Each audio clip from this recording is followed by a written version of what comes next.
Hello everybody, welcome back to my channel. My name is Ada Sadiq. You can call me Mesa International Midwife. Today on the channel we are going to discuss a series of activity that you go through as a newbie in Saudi Arabia. So this is for my English speaking or specifically my Ghanaian nurses and midwives who have themselves working in Saudi Arabia in this new era. So join me and let's go through what you're supposed to do when you come in right from the airport until you start working. Stay tuned.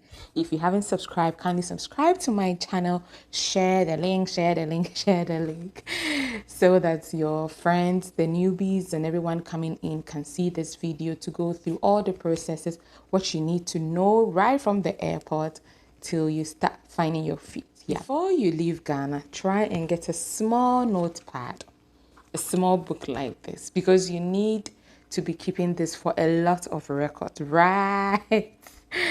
From when you step into the Kingdom of Saudi Arabia. So we are starting with getting a small notebook or a notepad or a diary, something, where you can keep records of, I am still a paper person. I can't always be typing it on my notepad or something on my phone. If it goes off and I need a record, I might be fine wanting. So, yeah. On your first entry into the kingdom, your passport is going to be stamped like any other airport. But in the Kingdom of Saudi Arabia, you are going to be given what they called a residency or a border number. So, well, I have been in and out a couple of times, so I have multiple stamps. But your first one will definitely have the number. So mostly the number is in Arabic. But when I saw them, doing that, I asked, what is this? And I was lucky my immigration officer rewrote it into English for me. Yeah, so you might find your own in Arabic. If you're able to communicate depending on how you relate to your immigration officer, it could be translated for you. But it's mostly in Arabic and you need this border number. Very, very important right from the airport. And then with your passport, you could still buy a SIM, which is optional. But in case you are not certain of how your communication is going to be, if you've not put your phone on roaming and you need to make calls from the airport, you can get a SIM card from the airport. When we get to a point, I will tell you why. To me, I think it might be optional and you can get it afterwards. Now, from the airport, you have a Ministry of Health. All this thing we're talking about, it's quite related to MOH work, but definitely for other employers, they will also get, to come and pick you up. So your MOH driver will come and pick you up to your main or the head, whatever accommodation for your transit, whatever it's going to be. Some people have transit hostels. Some people, you might go straight to the hospital where you are assigned to. But recently, the jobs are designated per the clusters. So like if you're to come to Jizan Health Cluster, like my region, you would come and they'll take you to the transit accommodation, which is in the Kimfa General Hospital. And then from there, you would be assigned to, your appointed hospital. So let's not go there. So after you get your accommodation, you're going to rest, go through your papers. The next thing you'll be doing is your medicals. Just like you had the GCC labs before going for your visa, you do the same thing here. So there's going to be a medical examination for you. It could be thorough, it could be less, depending on where you find yourself. So this lab test might take 3 days. Some can even take more, depending on the demand or the region you are. So some people sometimes get very bored because you'll be indoor, not doing anything for like a week. And some days you'll be told to relax, no problem. Until they are done with your processing, you cannot step out to work. So immediately those labs are ready, then you'll be taken to sign your contract. So when you're coming from your country, let's say my motherland, Ghana, you already have a provisional contract with you and your certificate and all that. So when your labs are ready, that is when you go to sign your contract. Signing of the contract, you will not know what will happen because some people have certain things change and all that. But you only sign your contract after your lab results are ready. And when your contract is signed, that is where when they input your details into the system, you already have a job number before coming, and your job number is what detects your cluster. So when you get to your cluster and they input your job number, they're going to develop a staff ID and everything for you there and there. And after they do that, then they need to give you an ID, a national ID. So your national identification card is developed after you sign your contract with your employer, and that is the Ministry of Health. So Ministry of Health is going to be responsible for your national ID, which is called ICAMA. So you have people talking about ICAMA here and there. That is what ICAMA is all about. It is your national ID, and you need to get your ICAMA to proceed with other things. ICAMA might also take about 3 days, 5 days, a week before you get it, depending on where you are and all that. Mine took a very short time. Some people's own can take like a week, some 2 weeks, depending, because it might be ready in the office and maybe you're in the periphery, for you to go get it out, all that. When your employer is doing your ICAMA for you, the details of your ICAMA is retrieved from the embassy. So nobody is going to ask you to go and take a picture or ask you of your details, whatever information that was provided from your home country. So please, when the agents are filling this form, let's make sure they are filling the right thing.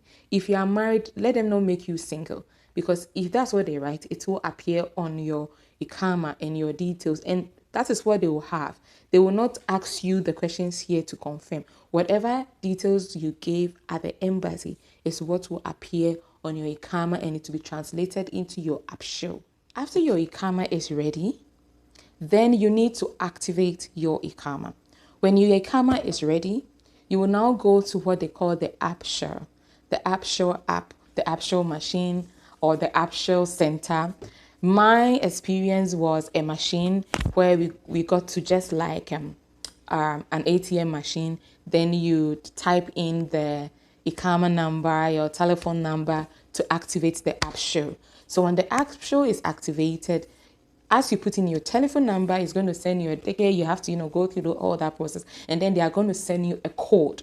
And that code you keep on your phone.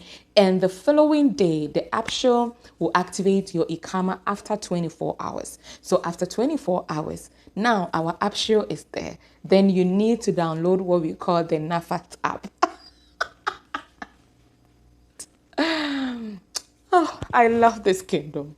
With our NAFAT app, the NAFAT app, you're going to sign in with your ICAMA and the code that was sent to you from the AppShow. Yeah, so you use it to activate it. Then after you sign in on the AppShow app, and you can change the password, you update your profile with your name, your email, and all that. Now let's talk about the NAFAT app. The NAFAT app is like an authentication app where you don't need to create username and password for a lot of applications in the Kingdom of Saudi Arabia. So if I want to log on to a website purposely for the kingdom and I sign in with my ICAMA, so when you sign in with your ICAMA, the NAFAT app is where you go to authenticate it. So the NAFAT app works with the AppShow and it's linked together. When you sign up into the NAFAT app, it's going to ask you to create a 6-digit password, which you would use to access it every time to authenticate. And they are going to take a picture of you to help to authenticate every time. There are certain processes that when you want to do, they would require that you'd give a capture of your face, especially with financial processes, just to mention a few. So that is what you need your NAFAT. The next thing you need to do is to get your national address. In the Kingdom of Saudi Arabia, everyone needs an address, and you would have to register for them to know where you are. What you need to do is to go on the national address system, or you can download the PL app. So when you sign in with your ICAMA, which is activated and confirm on NAFAT, then you can sign in. You would tap in for it to access your location, and it would develop your address from it. This is how the address will look like. It will give you your name, your ICAMA, your city, your postcode, the building number, street name. Everything is going to be on for you to use, and this will be registered and connected to your Ikama. When it's connected to your Ikama, everywhere you will sign in to fill a form with your Ikama is going to be filled in automatically. You don't need to stress yourself to input your address and all that. So these are the things that you go through when you come into the kingdom. So after your address is developed, now you have your Ikama. When you go to the airport, I told you it was optional to get a SIM card, right? So after you get your Ikama, for you to have bank access, other financial services, loans, to be able to have high purchase benefit, a lot of things you need to do here. They will require your telephone number and your Ikama, and these two are supposed to be linked. So if your Ikama is not linked to your phone number, then you will not be able to access these services. Even sending money home through the mobile apps like Western Union, UPay, etc., will be quite difficult because they need to confirm your phone number with your Ikama.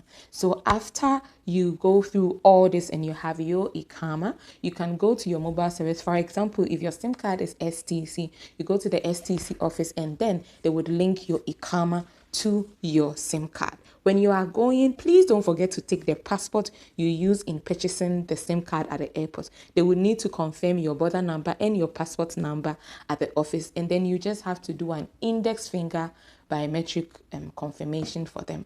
And that is all. They are going to link your Ikama to your telephone number. But if you didn't, like me, after you have your Ikama, you can now buy your SIM, and it is your Ikama that they would use in the purchasing of the SIM with its registration. So with that, you don't need to go back for anything. It's a one-time deal. So depending on how you want to go by the process of SIM card, you can do this. I hope this video finds itself useful in your little corner. Knowledge shared is knowledge gained, and I love to always share such information. My name is Mesa International Midwife. You can call me Saada Sadek, and welcome to KSA.